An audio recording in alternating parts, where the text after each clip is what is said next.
Hello friends, how are you? So we are going to continue with our discussion on the cost accounting standards और हम लोगों ने cost accounting standard 17 तक cover कर लिया था. हमारे पास टोटल 24 स्टैंडर्ड्स हैं. इस लेक्चर में हम लोग स्टैंडर्ड 18, 19 एंड 20 करने वाले हैं. इससे पहले जो एक बहुत ही इंपॉर्टेंट अनाउंसमेंट अभी अभी सामने आ रही है सर, वो ये है कि जो कॉस्ट हमारी जो इंस्टीट्यूट है कॉस्ट अकाउंटेंट्स की, ICAI institute of cost accountants of India, उन्होंने जो एग्जाम्स की डेट है वो पोस्टपोन कर दी है. जो कोविड-19 के कारण जुलाई में होने थे, जो 20 जुलाई से स्टार्ट थे सर, वो 1 सितंबर 2020 से स्टार्ट होने जा रहे हैं. तो अभी अभी इंस्टीट्यूट की जो नोटिफिकेशन है वो आ गई है. थोड़ी देर में आप लोगों को हमारे ट्विटर हैंडल पे भी मिल जाएगी सर नोटिफिकेशन, हम लोग शेयर करने वाले हैं. तो वहां पर आपको सारी इन्फॉर्मेशन मिल जाएगी, राइट. टेलीग्राम में भी मिल जाएगी, ट्विटर हैंडल पे भी मिल जाएगी आप लोगों को. तो अभी ये थोड़ी देर पहले ही इंस्टीट्यूट की अनाउंसमेंट आई है कि अब जो एग्जाम्स होंगे दैट विल कमेंस फ्रॉम 1 सितंबर 2020. तो सिचुएशन ये है कि सर 29 जुलाई से सीए के एग्जाम स्टार्ट होंगे, 18 अगस्त से सीएस के एग्जाम स्टार्ट होंगे और 1 सितंबर से सीएमए के एग्जाम्स स्टार्ट होंगे. अभी तक की जो सिचुएशन है वो यही है एज ऑफ 21 जून 2020, राइट. आगे क्या होगा, कोविड-19 की सिचुएशन क्या बनेगी सर, आने वाले एक महीने में, 1.5 महीने में क्या बनती है सर, किसी को नहीं पता. एग्जाम्स होंगे नहीं होंगे. अभी तक जो इंस्टीट्यूट्स की रिवाइज्ड डेट्स हैं वो मैंने बता दी हैं कि सीए की 29 जुलाई है, सीएस की कंपनी सेक्रेटरी की दैट इज 18 अगस्त और 1 सितंबर से सीएमए की, जो आज ही नोटिफिकेशन आई है सीएमए इंस्टीट्यूट द्वारा. ठीक है, आने वाली सिचुएशन क्या होगी सर, किसी को नहीं पता. So let's hope for the best. हम लोग होप कर रहे हैं कि जो सिचुएशन है वो बेटर हो जाए, जो पैंडमिक है वो जल्दी से जल्दी ठीक हो, लोगों को इम्पैक्ट कम करे, हम लोग अपने एग्जाम्स जो हैं वो कंडक्ट कर सकें, राइट, और सब लोग सेफ रहें. चलो सर स्टार्ट करते हैं हमारी डिस्कशन कॉस्ट अकाउंटिंग स्टैंडर्ड्स के ऊपर. Cost accounting standard 18, cost accounting standard on research and development cost. Very simple sir. देखो, जब भी ये research and development word use किया जाता है, ये नॉर्मली हम लोग एक साथ यूज करते हैं, ठीक है ना. रिसर्च एंड डेवलपमेंट जो वर्ड है वो हम लोग एक साथ यूज करते हैं. मीनिंग क्या है, रिसर्च मीनिंग क्या है सर, जब आप एक चीज प्लान करते हो कि आपको कोई नई खोज करनी है, ठीक है ना, आपको कोई नया मेथड निकालना है, उसको हम लोग बोलते हैं रिसर्च. फिर उस रिसर्च को जब हम लोग यूज करते हैं उसको हम लोग बोलते हैं डेवलपमेंट. तो इसी बारे में बात करेंगे सर. ऑब्जेक्टिव स्कोप्स वही हैं जो पहले करते आए हैं हम लोग. डेफिनेशंस के बारे में वही चीज है सर, कुछ खास नया नहीं है. रिसर्च एंड डेवलपमेंट की बात आते हैं. रिसर्च क्या चीज है, research is original and planned investigation undertaken with the prospect of gaining the new scientific or technological knowledge and understanding. सोची समझी खोज, ठीक है ना. अगर मैं सिंपल वर्ड्स में कहूं कि हम लोग ओरिजिनल एंड प्लान करते हैं कि हमने इस चीज के ऊपर रिसर्च करनी है ताकि हम लोग कुछ नया उसमें से इन्वेंट कर सकें, right, to gain the new scientific or technological knowledge. Now what is development cost? Development cost पहले ठीक है, development cost is the cost for application of the research findings. जो आप लोग रिसर्च में फाइंड आउट करते हो उसको जब अप्लाई करनी है उसके ऊपर जो भी कॉस्ट होगी, राइट, तो उसको हम लोग बोलते हैं development cost. And other knowledge to a plan और design for the production of new और substantially improved material, devices, products, process, system, services, किसी भी चीज के ऊपर सर जिसके ऊपर भी हम लोग रिसर्च कर रहे हैं, ठीक है, उस रिसर्च के ऊपर हम जो भी खर्चा करते हैं उसको हम लोग बोलते हैं डेवलपमेंट कॉस्ट, राइट. चलो sir, research cost is the cost of original and planned investigation. Development cost क्या है कि जो रिसर्च फाइंडिंग्स थी उनको इंप्लीमेंट करने में क्या कॉस्ट आई, ठीक है. जब रिसर्च कर रहे थे तो तब भी तो कुछ कॉस्ट आई होगी ना, कुछ इक्विपमेंट कॉस्ट होगी, कुछ ना कुछ कॉस्ट तो होगी, तो उसको हम लोग बोलते हैं research cost. Normally it is used as one word, research and development cost, right. So research cost is the cost of original and planned investigation undertaken with the prospect of gaining the new scientific or technological knowledge and understanding. Principles of measurement क्या है sir, बहुत ही simple है. Research and development cost shall include all the costs that are directly traceable to the research or development activities and that can be assigned to the research and development activities strictly on the basis of cause and effect relationship. ठीक है जी, such cost shall include the following elements. वो कहता है कोई भी ऐसी cost जिसको हम लोग डायरेक्टली रिसर्च एंड डेवलपमेंट से रिलेट कर सकते हैं, उससे ट्रेस कर सकते हैं, वो सारी की सारी कॉस्ट हमारी किस में जाएगी, रिसर्च एंड डेवलपमेंट कॉस्ट में। लेकिन उसमें कॉज एंड इफेक्ट रिलेशनशिप होना चाहिए कि ये कॉस्ट क्यों हुई है, क्योंकि रिसर्च की थी इसलिए कॉस्ट हुए, राइट। तो उसके बारे में उसने कुछ कहा, कॉस्ट दे दी, material, labour, bought out materials हैं, वो सब ये चीजें, ओवरहेड कॉस्ट है, तो वो सब चीजें दी है इसने, ठीक है जी। कोई सब्सिडी, ग्रांट या इंसेंटिव है तो माइनस करेंगे। नॉर्मल कॉस्ट है तो कहां जाएगी, directly costing profit and loss account में जाएगी, वो रिसर्च एंड डेवलपमेंट कॉस्ट का पार्ट नहीं बनेगी। कोई फाइन्स, पेनल्टीज, डैमेजेस हैं तो वो हम लोग इंक्लूड नहीं करेंगे। Amortisation of an intangible asset arising from the development shall be treated as set out in CA 16 relating to depreciation.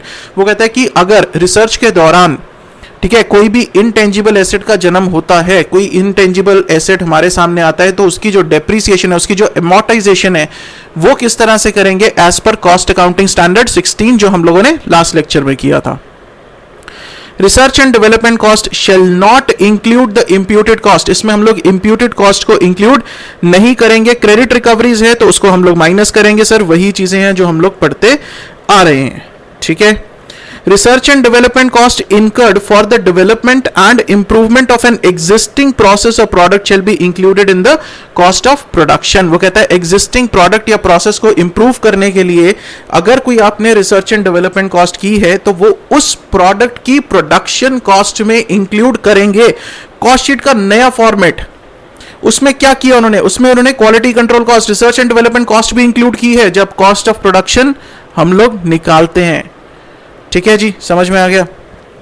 चलो उसके बाद development costs attributable to a saleable service, for example providing the technical know how to the outside party shall be accumulated and treated as cost of providing services. अगर कोई service से related है तो उसको service से relate हम लोग कर देंगे, ठीक है जी। उसके बाद डिस्क्लोजर्स, वही सब कुछ है सर जो हम लोग आगे पढ़ते आए हैं, बाकी सारा के सारा सेम है, इसमें और कुछ नया नहीं है। कॉस्ट अकाउंटिंग स्टैंडर्ड 18 इसके साथ हुआ खत्म, ठीक है जी। चलो आ जाओ cost accounting standard 19, cost accounting standard on joint cost. Sir joint and by product का चैप्टर पढ़ा हमने, प्रोसेस कॉस्टिंग के बाद हम लोगों ने क्या किया था, जॉइंट एंड बाय प्रोडक्ट। क्या होता है sir joint and by product, अगर एक प्रोडक्ट में से एक छोटा सा प्रोडक्ट निकल आए जिसकी वैल्यू होती है बहुत ही कम, ठीक है, जैसे कि हम लोग एक टी शर्ट बना रहे थे, टी शर्ट के साथ एक छोटा सा कपड़ा बचा तो हमने एक डिजाइनर पॉकेट स्क्वायर बना दिया। अब टी शर्ट जो बिकेगी वो हमारी बिकेगी अराउंड 2000 की, और पॉकेट स्क्वायर कितने का बिकेगा सर, 200 का, 300 का, right. So significantly less value as compared to the main product, तो उसको हम लोग क्या बोलते हैं, बाय प्रोडक्ट बोलते हैं। जॉइंट प्रोडक्ट कौन सा होता है, जॉइंट प्रोडक्ट होता है जो मेन प्रोडक्ट के साथ एक सिग्निफिकेंट प्रोडक्ट निकला है, उसकी जो कॉस्ट है, उसकी जो प्राइस है, दैट इज नियर टू और equivalent to the main product, ठीक। तो अगर हम लोग जॉइंट प्रोडक्ट की बात करें तो सर मैंने कहा कि एक प्रोसेस है मेरे पास, ठीक है, उस प्रोसेस में मैंने इनपुट किया पहले, तो उस प्रोसेस में मैंने मटेरियल भी लगाया, उस प्रोसेस में मैंने लेबर भी लगाई, उस प्रोसेस में मैंने ओवरहेड्स भी लगाए, तो मैंने सारा के सारा खर्चा किया उस प्रोसेस में। उस प्रोसेस के बाद मेरे पास दो प्रोडक्ट निकले, एक तो मेरे पास आएगा मेन प्रोडक्ट, ठीक है, और दूसरा मेरे पास आएगा, या तो मेरे पास आएगा बाय प्रोडक्ट और जॉइंट प्रोडक्ट। क्या फर्क है बाय प्रोडक्ट और जॉइंट प्रोडक्ट में, मैंने बता दिया आप लोगों को, ठीक है। और इस पॉइंट पे, जिस पॉइंट पे जाकर हमारे ये जो प्रोडक्ट्स हैं वो अलग होते हैं, स्प्लिट होते हैं, तो इसको हम लोग क्या बोलते हैं, इसको हम लोग बोलते हैं सर स्प्लिट ऑफ पॉइंट। इसको हम लोग क्या बोलते हैं, स्प्लिट ऑफ पॉइंट। कोई डाउट, ठीक है जी। तो मेन प्रोडक्ट हो गया और बाय प्रोडक्ट और जॉइंट प्रोडक्ट हो गया। तो कॉस्ट अकाउंटिंग स्टैंडर्ड 19 क्या बताता है सर, वो कहता है कि ये जो कॉस्ट है ये हमारी क्या है, this is the joint cost. Joint cost is any cost incurred up to the point of separation, that is what, that is my joint cost. तो कहता है जॉइंट कॉस्ट का ट्रीटमेंट किस तरह से होना चाहिए। तो उसने पहले बाय प्रोडक्ट की डेफिनेशन दे दी, वो हमें पता है सर, आप लोग जिनके पास मेरी बुक्स हैं तो बुक्स में आपको क्लियरली मिलेगी बाय प्रोडक्ट की डेफिनेशन क्या है, सबसे पहला स्टार्टिंग में मिलेगी चैप्टर के। उसके बाद जॉइंट कॉस्ट क्या है वो भी आपको मिलेगा, जॉइंट प्रोडक्ट क्या है, सब कुछ हम लोग डेफिनेशंस वगैरह सब कुछ हम लोग कर चुके हैं ये चीजें, ठीक है ना। तो ये चीजें हम लोग सारी कर चुके हैं। स्क्रैप क्या है, स्प्लिट ऑफ पॉइंट क्या है, स्प्लिट ऑफ पॉइंट के बारे में मैंने आपको अभी भी बता दिया, बुक्स में भी आपको मिल जाएगा। Principles of measurement. The principles and the methods of measuring joint cost up to the split of point will be the same as stipulated in other cost accounting standard. वो कहता है जैसे पिछले cost accounting standards में हम लोग जिस तरह से cost measure करते हैं, किस तरह से sir, material plus labor plus other expenses, prime cost plus overheads, क्या हमने cost of production में लेना है, क्या कैसे लेना है, वो कहता है कि उसी तरह से हम लोग determine करेंगे जिस तरह से पहले नॉर्मल कोर्स में हम लोग करते आ रहे हैं। उसके बाद cost incurred after the split of point on the product separately identifiable shall be measured for the resources consumed for each joint और बाय प्रोडक्ट। कहता है अगर कोई कॉस्ट हम लोग स्प्लिट ऑफ पॉइंट के बाद इनकर करते हैं, प्रोडक्ट स्प्लिट होने के बाद जो जॉइंट प्रोडक्ट है उसके ऊपर कोई इंप्रूवमेंट कॉस्ट करते हैं, फर्दर प्रोसेसिंग कॉस्ट करते हैं अगर हम लोग कोई, तो उसको कैसे आइडेंटिफाई करेंगे कि उस जो एक्स्ट्रा कॉस्ट है उसमें करने के लिए क्या रिसोर्सेज लगे, that is identifiable with that particular product. Cost incurred after the split of point for further processing of the joint product or the byproduct shall be the aggregate of the direct and the indirect cost। वो कहता है total जितनी direct indirect थी total cost हम लोगों ने उसमें consider करनी है। The cost of further processing of the joint product और the by product carried out by the outside parties. अगर कोई बाहर की पार्टी जॉब वर्क करवा लिया सर हमने, जो फर्दर प्रोसेसिंग करानी थी वो बाहर से करवाई, जॉइंट तक तो हम अंदर कर रहे थे, लेकिन उसके बाद जो हमारा जॉइंट प्रोडक्ट था या फिर जो बाय प्रोडक्ट था उसको हमने जॉब वर्क के लिए बाहर भेज दिया, बाहर से काम करवाया, तो क्या होगा सर, जॉब वर्क का इनवॉइस आएगा हमें, तो उसकी कॉस्ट किस तरह से आइडेंटिफाई करेंगे, जो भी हमारे पास इनवॉइस आएगा, प्लस टैक्सेस अगर हमें उनका क्रेडिट नहीं मिलना, plus any other expenses which are directly attributable. Clear है। In case the production process generates scrap or waste, the realized or the realizable value net of disposal cost of the scrap or waste shall be deducted from the cost of joint product। कहता है अगर कोई scrap या waste निकलती है जिसको बेच के कुछ वैल्यू रियलाइज हो सकती है, net of disposal cost, right, तो उसको हम लोग माइनस कर देंगे। सब्सिडी ग्रांट है तो माइनस करेंगे, पेनल्टीज डैमेजेस हम लोग नहीं लेंगे। क्लियर है। तो अगर आप लोगों ने जॉइंट एंड बाय प्रोडक्ट का चैप्टर पढ़ रखा है तो बहुत ही आसान है, फिर तो ये कुछ नहीं है सर, मीनिंग्स हमें पता है, सिर्फ हमें ये जानना है कि हमें आइडेंटिफाई किस तरह से करनी है कॉस्ट, दैट्स इट, राइट।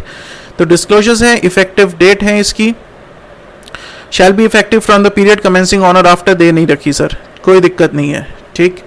उसके बाद cost accounting standard 20 is cost accounting standard on royalty and technical know how fee. What is royalty? Sir मैं किसी और का एसेट यूज करके मैं इनकम जनरेट करता हूं, तो जिसका मैं एसेट यूज करता हूं वो कहता है भैया मुझे भी तो कुछ पैसा दे उसमें से, उस इनकम का। तू मेरा एसेट यूज कर रहा है, मेरा एसेट यूज करके तू पैसा कमा रहा है।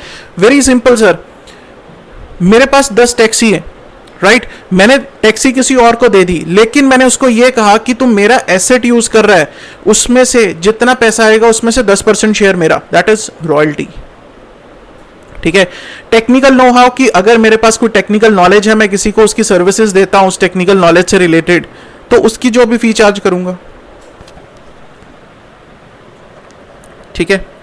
डेफिनेशंस पे आते हैं हम लोग। Royalty, royalty is any consideration for the use of the asset to the owner. जिसका एसेट है, ठीक है, उसको हम लोग कंसिडरेशन पे करेंगे कि भैया हम तेरा एसेट यूज कर रहे हैं, उस एसेट को यूज करके हम लोग कुछ कमाई कर रहे हैं, तो उस कमाई का कुछ हिस्सा तेरे पास जाना चाहिए, क्योंकि एसेट तेरा है, मैं सिर्फ उसे यूज करके कमाई कर रहा हूं। अगर तेरा एसेट ना होता तो मेरी कमाई ना होती, इसलिए कुछ पैसा तेरा, right?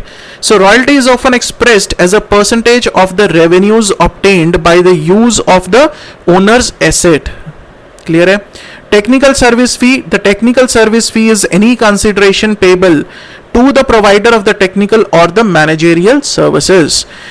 Principles of measurement क्या कहते हैं? Royalty and technical know-how fee paid or incurred in lump sum or which are in the nature of one-time payment shall be amortized on the basis of the estimate output of the benefit to be derived from the related asset। वो कहता है अगर तो one time payment की form में है royalty या technical know how, लेकिन उसका जो बेनिफिट है वो हम लोग मल्टीपल ईयर्स में इंजॉय करने वाले हैं, तो कहते हैं जितने साल आपको लगता है कि उसका बेनिफिट जो है, आप उस एसेट का बेनिफिट है या जो टेक्निकल नो हाउ का बेनिफिट है, आप मल्टीपल ईयर्स में उसको इंजॉय करने वाले हो, तो जितनी आपने पेमेंट की है उसको उतने साल में डिवाइड कर दो, अमोर्टाइज करो, उतने साल में डिस्ट्रीब्यूट कर दो उसे, right. So amount of royalty and technical know how fee shall not include finance cost and imputed cost. बिल्कुल क्लियर है सर।